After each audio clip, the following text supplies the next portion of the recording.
नमस्कार, वंदे मातरम। मैं हूं श्यामगिरी। आप देख रहे हैं हमारा चैनल मुद्दा भारत का। मुद्दा भारत का यानी मुद्दा आपका। आज का हमारा मुद्दा है अधिवेशन में अजीत पवार का रवैया। जी हाँ, अजीत पवार जो है इस विपक्ष के नेता हैं और अधिवेशन में उनको ज़ोर शोर से मुद्दाएं हैं सामने लाना चाहिए, लेकिन उसमें वो कमज़ोर पड़ रहे हैं, ऐसा मीडिया में खबर है। यहाँ तक कि एनसीपी वाले भी कुछ अंदर दबे जबान से कह रहे हैं कि अजीत पवार जो है कुछ साठगांठ जो है ये सत्ता पक्ष से है। इसी पर हम चर्चा करेंगे हमारे सहयोगी अनिल थत्ते जी से। थत्ते जी, आप क्या मानते हैं अजीत पवार का जिस तरह से रवैया चल रहा है अधिवेशन में, एक फाइटर का तो नहीं दिख रहा है ऐसा? सर, तीन चीज़ें इंडिकेटिव हैं जी, जिससे ये सूचित तो होता है जी कि अजीत दादा नरम पड़ गए। एक तो ऐसे कि आज बहुत सारे मराठी मीडिया में ये खबर है कि अजीत दादा के ऊपर उनके ही राष्ट्रवादी के विधायक नाराज। उनको लग रहा है कि जिस तरह से एक विरोधी पक्ष नेता की भूमिका में जाकर लड़ना चाहिए, जैसे फडणवीस लड़ते थे जी, वैसे वो लड़ नहीं रहे हैं। दूसरी बात एक ऐसी ये है कि शरद पवार जी ने कल उनको फ़ोन किया अजीत दादा को, और जयंत पाटिल मामले में क्या हुआ, तुमने क्या भूमिका ली, तुम क्यों नहीं आक्रामकता से लड़ रहे हो जी, तुम्हारे नरम रवैया क्यों है, ऐसे सवाल पूछे उनको। ये भी पेपर में आ गया। अभी कैसे है ना कि शरद पवार साहब और इनकी बात होती है, वो दोनों में हुई है। वो लीक कैसे हुई? इसका मतलब पवार साहब ने लीक कर दी, ये तो करेंगे नहीं कि मेरे को ऐसे जवाब तलब किया, ये बोलेंगे नहीं। तो इसका मतलब साफ है कि पवार साहब के सामने बैठे होंगे 5-6। वो पवार साहब की आदत है, मैं पुराने ज़माने से उनके साथ हूँ, कि जिनके ऊपर उनको रौब डालना है उनको सामने बिठाते हैं, बोलते हैं मैं अभी देखो अजीत दादा को बोलता हूँ कि तुम नरम पड़ गए हो, तो ये क्या हो रहा है, फाइट करो, you will have to fight back, ये मेरे को नहीं चलेगा। तीसरी एक ऐसा है कि मेरे एक दोस्त हैं जो राष्ट्रवादी में हैं, आप चेहरे पर आपको मालूम है वो, उन्होंने मुझे कल ही रात उनको करीबन आधा घंटा मैं बात कर रहा था, तो वो बोले कि मैंने जो इश्यूज़ उठाए वो अगर फडणवीस विरोधी पक्ष नेता होते जी, तो अब तक चीफ मिनिस्टर का रेसिग्नेशन आ जाता है। इतने जोर शोर से उठाते हो? उस तरह से वो पेश करते थे, वो पूरा मतलब ऐसा करते थे कि सीएम को राजीनामा देने की पाई जाती है। और वो मुझे बोले नेता कि आमचं दुर्दैव आहे की अजित दादा विरोधी पक्ष नेते आहेत, ते आता नरम पडलेत, त्यांचं काय सेटलमेंट झालं आहे कळत नाही। सेटलमेंट?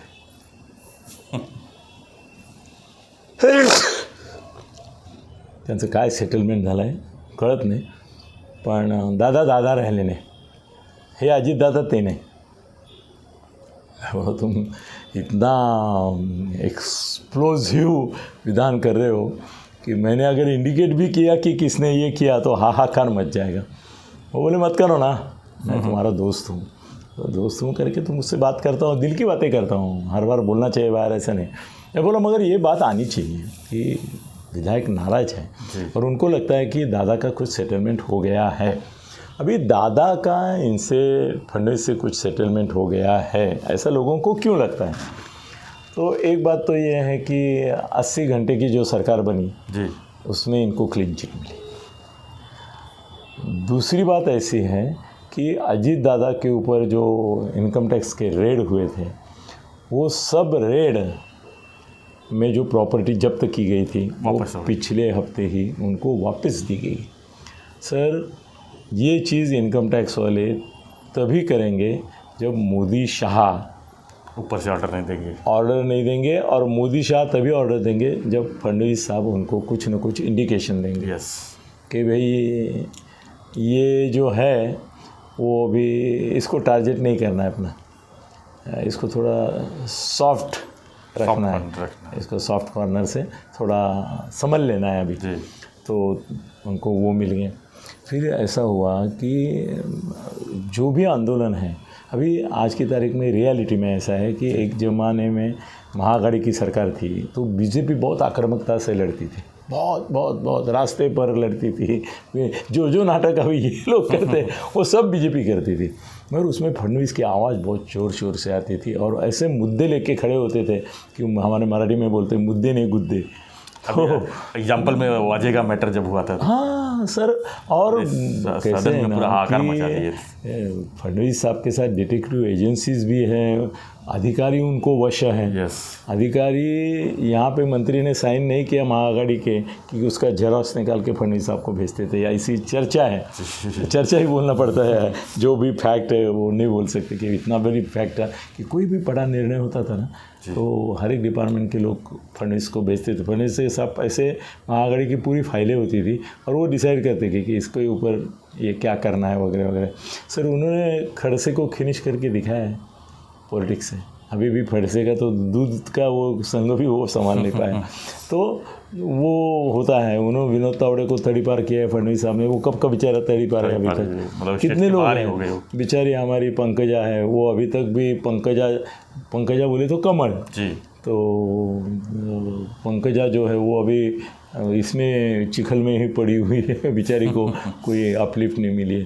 तो ऐसा है कि फडणवीस साहब ने एक बार फेवर और फियर, ये दोनों हुक्म के एक के उनके पास, या तो मेरे को डरो या प्यार करो। यस, आप डरते हैं तो ठीक है, तो ठीक है, आप प्यार करते हैं तो गोद में ले लूँगा, और आप डरते भी नहीं है और प्यार भी नहीं करते तो बाहर जाओ, तो आपको सबक सिखाऊंगा। वो उनकी नीति है जी। और वो नीति में वो पार्टी के और पार्टी बाहर दोनों ये करते हैं। तो अभी लोगों का अनुमान है और मैं कुछ हद तक सहमत हूँ कि फडणवीस साहब ने दो बड़े नेताओं के साथ, एक राष्ट्रवादी के, सर इंडिकेट मत कीजिए चेहरे पे, क्या होता है ना, लोग मुझे बोलते हैं कि आपके मित्र जो हैं उनके चेहरे पे तुरंत दिखाई देता है कि आप किसकी बात कर रहे हैं, तो वो मत करो। तो फडणवीस साहब ने 2 सेटलमेंट किए, एक शिवसेना के एक बड़े नेता से किया, अभी किस तरह से किया और उसका परिणाम क्या हुआ इसके बारे में भी मैं बोलूँगा तो वो रिवील हो जाएगा, इसके लिए मैं नहीं बोलूँगा। और दूसरा अजीत दादा से। किसे? अजीत दादा से। सर अजीत दादा अभी उस मूड में नहीं है कि मैं टूट पड़ूँ एकदम। सर वो नूरा कुश्ती रहती है ना जी, हाँ, या ऐसी कुश्ती होती है कि जिसमें सब तय ही हो चुका होता है, किसको हारना है किसको जीतना है, वो होता है। तो उसमें नहीं तो सर हमारे विनोदी जितने कॉमेडी सीन रहते हैं ना, टीवी पे सीरियल्स आते हैं, उसमें जो है ना वो किसी को बोलता है मुझे छोड़ो, अरे तू ही अपना हाथ पकड़ के फिर कोई ना कोई आता है उसको पकड़ता है, बोलता है जाओ दे है क्या, जाओ दे माला सोड़ा माला, मगर वो खबरदारी लेता है कि मुझे छोड़ेगा नहीं जी। सामने ऊपर वो जान रहे भिड़ना नहीं है ना उसको। तो सर अभी फडणवीस साहब ने जो विजय प्राप्त किए हैं वो ठीक है, सरकार बनाई वगैरह वगैरह, वो दुय्यम है।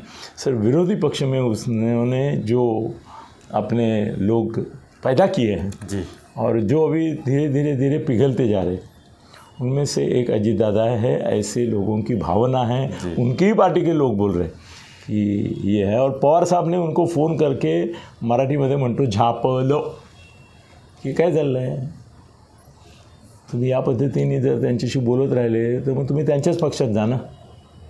यस, तुम्ही भांडायला पाहिजे, तुम्ही झगडायला पाहिजे, तुम्ही संघर्ष करायला। और 5-6 लोग सामने बैठे थे तब वो बोले, मतलब इसका भी अपमान हो उतना भी उन्होंने खबरदारी लिया है।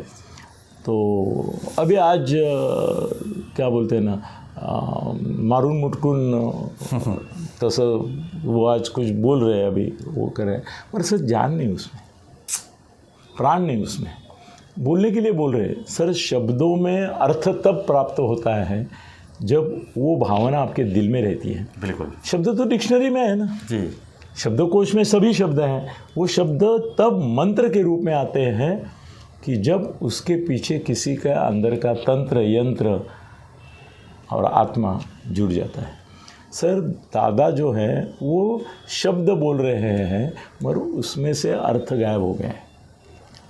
इसलिए फडणवीस और शिंदे भी देखते रहते हैं उनकी ओर और उनको याद दिलाते रहते हैं कि भाई बोलते समय थोड़े ख्याल रखो कि अपना सेटलमेंट हो गया है, और सर सेटलमेंट के दूसरे दो पहलू, एक अपोजिट अजीत दादा और एक फॉर अजीत दादा, ये हो सकता है कि मुझे आश्चर्य नहीं होगा अगर कल अजीत दादा फडणवीस के साथ जुड़ गए। या सरकार बनाने में भी आ सकते हैं। 3 पार्टी, पहले भी 3 थी ना, कांग्रेस थी, शिवसेना थी और राष्ट्रवादी थी। अभी भी राष्ट्रवादी का ये गुट रहेगा, शिवसेना शिंदे गुट रहेगा और फडणवीस रहेंगे, तो 3 हो सकते हैं ना। बिल्कुल, क्या डबल इंजन चाहिए ऐसा नहीं ना, 3 इंजन भी लगा सकते हैं। तो सर अजीत दादा के भी मन में ये बात चल रही है कि मैं कब तक सफोकेशन, घुटन महसूस करता रहूँगा और इधर ही रहूँगा। आज उनकी मजबूरी है, वो क्यों है सब दुनिया जानती है, वो मजबूरी कब दूर होगी ये भी सब दुनिया जानती है, मगर वो एक चीज़ है। सर मेरा एक अंदाज़ा ऐसा है कि ये अधिवेशन होने के बाद जी अजीत पवार के खिलाफ, ये अधिवेशन होने के बाद अजीत पवार के खिलाफ एक इस तरह की बगावत राष्ट्रवादी में दिखाई देगी कि विरोधी पक्ष नेता करके वो सही काम नहीं कर।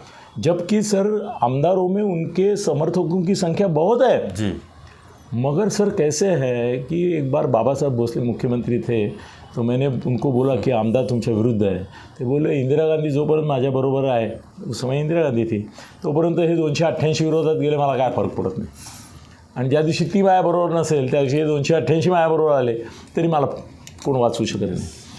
वैसे अजीत दादा का है कि जब तक पवार साहब ने उनका हाथ छोड़ा नहीं है जी, तब 2 बच्चे हैं, जिस दिन वो छोड़ेंगे उनको राष्ट्रवादी में नहीं कोई बचाएगा, मगर एक दूसरा शरद पवार भी महाराष्ट्र में है ना जी, फडणवीस के रूप में, वो उनका हाथ पकड़ लेता है तो उनकी डूबती नैया संवर जाएगी। बिल्कुल, और आमदार जो उनके साथ है वो भी बोलेंगे भाई अभी नया नहीं डूब रही है तो रहो, अंदर ही रहो, वो दुरुस्त की बात है।